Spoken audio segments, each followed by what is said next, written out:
Hey guys, bertemu lagi dengan kami di Harvest Resto. Abraham menyapa dengan dia Sexy Boy. Dan dia Prapto. Nah, tahu nggak Boy? Ya apa nih? Kemarin WHO mengeluarkan berita loh. Nah beritanya apa tuh? Jadi corona ini nggak akan pernah berakhir. Coronanya nggak akan berakhir. Iya, jadi corona ini pandemi yang akan terus-menerus berlangsung. Dulunya kan 2 minggu tuh. Betul. Berlanjut ke 4 minggu. Iya. Berlanjut lagi sampai sekarang sudah berlanjut 3 bulan. Nah, kemarin dikeluarkan nggak akan pernah berhenti. Nah itu jadi bahaya banget sih sebenarnya ya. Dan apakah itu bakal berdampak bagi kekristenan ini? Ya, kalau di dunia ini sih WHO menyatakan kita akan ada new normal. Nah, tadi kan kita sudah dengar juga tuh di kekristenan juga ada tuh yang Ada. namanya new normal. Nah itu. Nah, kalau misalkan pengen tahu lebih lanjut nih, terus ikutin kami Langsung ke pembahasan. berikutnya. Nah, jadi kalian tadi nanya gimana new normal dalam kekristenan itu. Jadi gini, kalau diberatin new normal dalam dunia, kita akan melakukan new normal itu untuk menghindari virus corona. Kalau dalam kekristenan, kita melakukan new normal untuk menghindari kebinasaan, yaitu siksaan dalam neraka. Makanya caranya kita new normal dalam kekristenan itu adalah kita harus membangkitkan cara hidup jemaat mula-mula, di mana mereka semua itu hidup dalam Kristus dan menjadikan kekristenan sebagai gaya hidup. Mau tahu lanjutannya? Penasaran? Mas Kus, lanjutin dong. Oh, udah ya? Nah, itu guys, bagaimana kita untuk seperti murid Kristus, kita harus percaya yang pertama. Nah, Alkitab mengatakan di 2 Timotius 3 ayat 15 dan 16. Ingatlah juga bahwa dari kecil engkau sudah mengenal kitab suci yang dapat memberi hikmat kepadamu dan menuntun engkau kepada keselamatan oleh iman kepada Kristus Yesus. Segala tulisan yang diilhamkan Allah memang bermanfaat untuk mengajar, untuk menyatakan kesalahan, untuk memperbaiki kelakuan, dan untuk mendidik orang dalam kebenaran. Dan juga kita juga harus tahu bahwa dasar atau akar dari segala firman itu ada di Alkitab. Dan juga di Alkitab juga mengatakan di Kolose 2 ayat 7, hendaklah kamu berakar di dalam Dia dan dibangun di atas Dia. Hendaklah kamu bertambah teguh dalam iman yang telah diajarkan kepadamu, dan hendaklah hatimu melimpah dengan syukur. Nah, oleh karena kita tahu bahwa kita harus percaya karena iman, dan juga kita tahu bahwa kita harus hidup seperti Kristus, tentunya kita harus mencintai firman itu.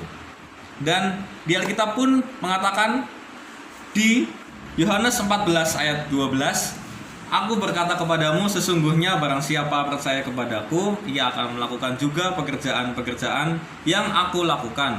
Bahkan pekerjaan-pekerjaan yang lebih besar daripada itu, sebab aku pergi kepada Bapa. Lanjut Bang Lukas. Oke guys, jadi tadi sudah dibahas bagian mengenai normal kekristenan ya.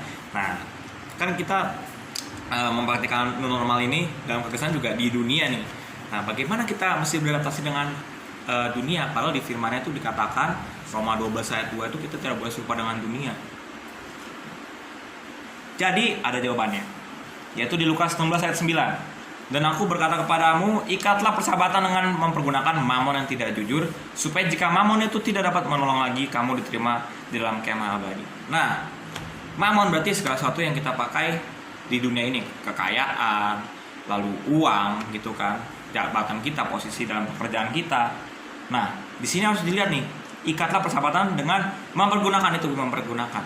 Bukan kita bersahabat dengan mamon ya, tapi bagaimana kita mempergunakan mamon ini. Nah, kita sudah belajar firman, jadi kita harus berhikmat dalam menggunakan mamon dengan yang tidak jujur ini. Tidak jujur artinya dia menipu.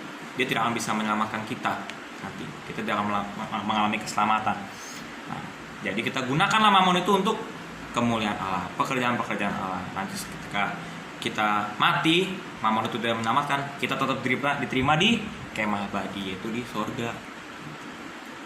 Oke, itu tentang beradaptasi. Dan selanjutnya itu lagi pertanyaan, kalau kita yang sudah menjadi saksi Kristus, murid Kristus nih, yang sudah menerima Yesus lebih dulu tadi kan, bagaimana supaya kita menyiarkan kabar normal ini kepada saudara-saudara kita? Apakah kita mesti melakukan kristenisasi, memaksakan mereka untuk ikut kita?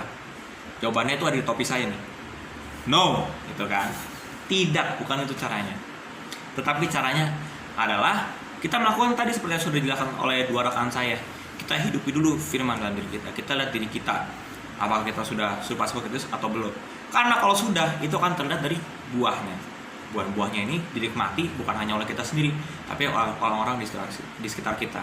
Nanti mereka sendiri yang akan penasaran dan memutuskan untuk belajar. Nah, itu kita sudah berbuah seperti itu.